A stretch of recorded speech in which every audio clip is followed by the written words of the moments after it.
Le merge est au tournant, et ce n'est plus une hypothèse, mais une réalité. Je pense que les gens ne mesurent pas son impact, non seulement en termes de prix, mais aussi en termes psychologiques et narratifs.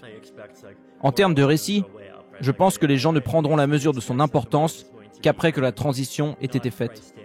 Nos résultats ont été assez mitigés jusqu'à présent, car si vous comparez le processus de déploiement de la Beacon Chain à celui du lancement d'Ethereum 1.0, je pense qu'il s'est avéré être à la fois plus rapide et plus lent. L'Ethereum 1.0 a pris 20 mois entre la rédaction de la première version du white paper et le lancement du protocole. Mais ici, nous envisageons un merge, une fusion, qui devrait prendre 21 ou 22 mois après le déploiement initial de la Beacon Chain, qui lui-même a été fait après une certaine période de développement. Certaines choses, comme l'abstraction de comptes et le sharding, prennent du temps à mettre en place. D'autre part, nous avons fait de grosses avancées, comme la mise en place de la proposition 1559, qui a été une vaste réforme du modèle économique du protocole, aux conséquences très importantes. Elle a grandement amélioré la stabilité des frais et la rapidité d'inclusion des transactions, entre autres choses. Généralement, je pense qu'il y a deux sortes de pressions opposées auxquelles nous devons faire face en tant que communauté. La première est celle qui se traduit par une accélération, parce qu'il y a plus de chercheurs et plus de développeurs de qualité qui génèrent une quantité accrue d'efforts pour résoudre les problèmes du protocole. Mais d'un autre côté, il existe aussi une forme de pression qui nous ralentit.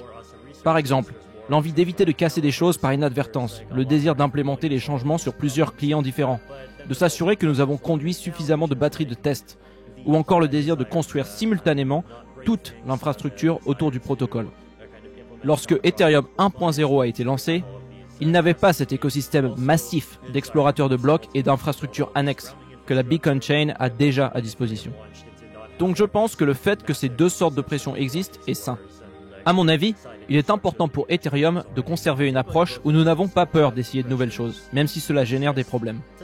Il est important que nous conservions cette approche, au moins au cours des 2 prochaines années, où nous prévoyons de changer radicalement certains éléments, comme de remplacer le mécanisme de consensus, d'implémenter le sharding, de passer à un modèle d'inclusion des transactions très différent, etc. D'un autre côté, nous avons aussi une vision à plus long terme, dans laquelle la Layer 1 devient une technologie beaucoup plus stable et indépendante. Une technologie qui convainc non pas parce qu'elle peut battre sa concurrence à son propre jeu, mais parce qu'elle lui survit sur le long terme. Nous faisons tout le travail qui doit être fait en la matière pour franchir les grandes étapes initiales de ce processus. En même temps, nous nous posons aussi cette question. Comment nous préparer correctement à un avenir plus lointain où la couche de base d'Ethereum est plus statique, où ces améliorations sont plus progressives, plus techniques et axées sur la sécurité. Une fois que cette étape sera franchie, nous nous attendons à un ralentissement de la Layer 1 Ethereum qui sera complètement éclipsé par la vitesse grandissante de traitement des Layer 2s basés dessus. Il apparaît de plus en plus clair que des processus comme le merge doivent être implémentés en suivant un calendrier précis, notamment en ce qui concerne des choses comme le scaling, le changement d'échelle. Comme je l'ai déjà dit, un protocole peut perdre 1 milliard à cause d'un piratage, mais on peut également perdre une telle somme à travers des frais trop élevés. Le premier cas de figure est beaucoup plus spectaculaire, mais il n'en est pas moins vrai que dans les deux situations, l'écosystème est drainé et sérieusement menacé. Heureusement, nous avons beaucoup de personnes qui travaillent très sérieusement sur Ethereum. Il y a de bonnes nouvelles et des progrès régulièrement, et j'ai bon espoir que ces efforts paient et que les résultats soient excellents. Parmi les gens qui ne mesurent pas l'impact qu'aura le merge, certains qui considèrent que le problème environnemental de la crypto est insoluble semblent douter de notre sérieux quant au changement de mécanisme de consensus. Ils pensent que ça ne va pas se produire. Évidemment, je suis en désaccord total avec eux. Nous sommes déjà bien engagés dans cette voie. Et à ce stade, je pense que la seule façon de convaincre un grand nombre de ces gens que le merge aura bien lieu, c'est tout simplement de l'exécuter. Une fois que ça arrivera, ça changera beaucoup d'avis.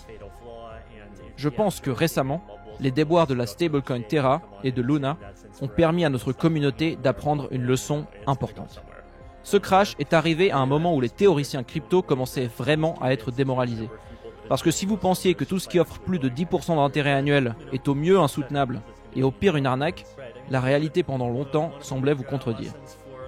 Dans le monde fiat, il n'existe pas d'investissement comportant très peu de risques qui offre 10% de rendement. Pourquoi penser que ça pourrait être différent dans la crypto ? D'autant plus que dans beaucoup de cas, il n'y a pas de réelle économie soutenant ces fameux taux de croissance. En 2020-2021, Nous avons été témoins d'un très fort engouement pour le yield farming, avec des taux qui pouvaient monter jusqu'à 90% avec des stablecoins comme l'USDC. Ça a poussé beaucoup de gens à se remettre en question, voire à penser que nous sommes dans un nouveau paradigme, et que le bon sens et la logique sont des choses qu'on peut laisser à la finance traditionnelle et à Internet 2.0. Et puis, Luna a soudainement rappelé aux gens que non, les principes économiques sont importants et que la réalité l'est aussi. Je suis très heureux que cet incident se soit produit juste à temps. À vrai dire, j'aurais aimé que ça se produise quelques mois plus tôt et que 5 milliards de dollars soient perdus au lieu de 50. Mais il vaut mieux que cela se produise à 50 milliards qu'à 500. Quand quelque chose fait perdre aux gens 5 milliards de dollars, c'est acceptable. On se dit que c'est une bande de geeks riches, qu'ils ont pris des risques et que finalement ils payent le prix de leurs erreurs. À 50 milliards de dollars, les gens prennent peur. Et à 500 milliards, cela crée une pression énorme. La finance mainstream s'en mêle et risque fortement de restreindre la marge de manœuvre de la crypto. Ça explique aussi pourquoi, par ailleurs, je n'ai jamais été enthousiasmé par la perspective d'un ETF Bitcoin ou Ethereum. Je pense qu'aujourd'hui, la crypto mérite d'avoir un peu plus de temps où elle peut être risquée, être une sorte de Far West. À mon avis, le prolongement de cette phase expérimentale où les utilisateurs sont conscients qu'il existe un gros risque de perte est un avantage. Une fois que nous aurions commencé à connecter l'écosystème crypto avec une infrastructure grand public où des fonds représentant des retraités lambda commencent à automatiquement injecter des liquidités dans nos systèmes, la nature de ce que nous faisons va changer. Et je ne pense pas que ce soit un changement que nous devrions chercher à accélérer. Concrètement, on doit choisir le moindre mal entre d'un côté le fait que des organismes de régulation viennent dire aux entreprises crypto ce qu'elles ont le droit de faire et de ne pas faire, et d'un autre côté, le fait que l'industrie crypto soit libre mais coupée du reste du monde économique. À titre personnel, je préfère de loin la seconde option à la première. Heureusement, le crash de Luna est arrivé avant qu'elle ne parvienne à un niveau d'échelle qui la fasse vraiment sortir des cercles crypto et intégrer la finance traditionnelle.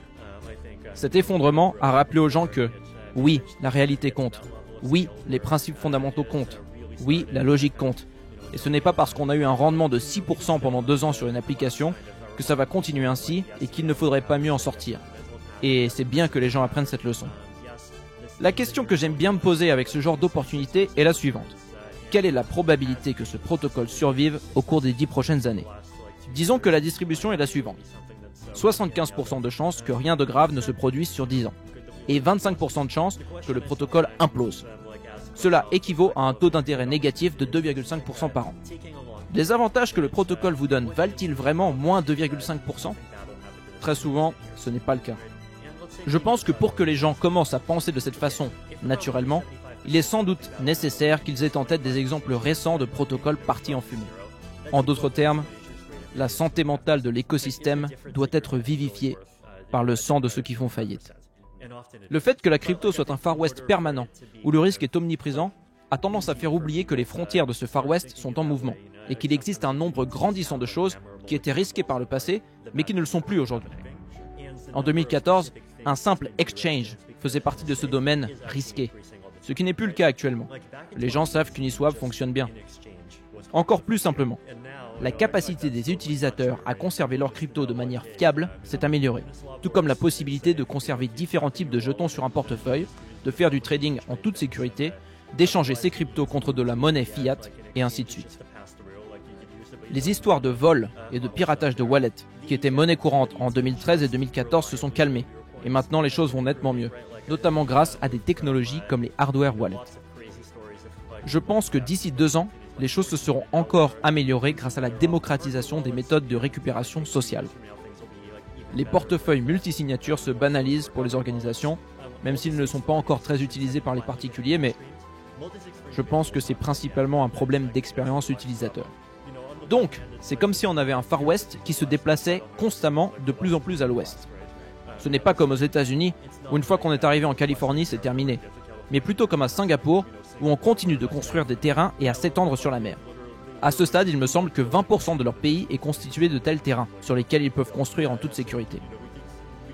Je pense que c'est la même chose avec la crypto en ce moment, et je pense que cette tendance va se poursuivre. L'ensemble des choses qu'on peut faire en toute sécurité va continuer à croître. Nous ne remarquons généralement pas ce genre de dynamique parce qu'elles ne sont pas considérées comme des nouvelles pouvant faire les gros titres. Ce genre de changement est au contraire signalé par une absence de nouvelles.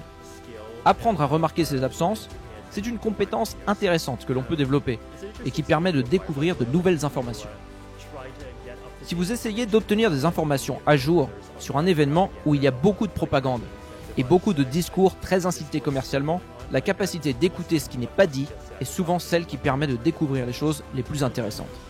Et dans cette veine, comme je viens de le décrire, il y a des pans entiers de l'industrie de la crypto qui étaient autrefois complètement chaotiques et qui se sont progressivement calmés et se portent aujourd'hui très bien.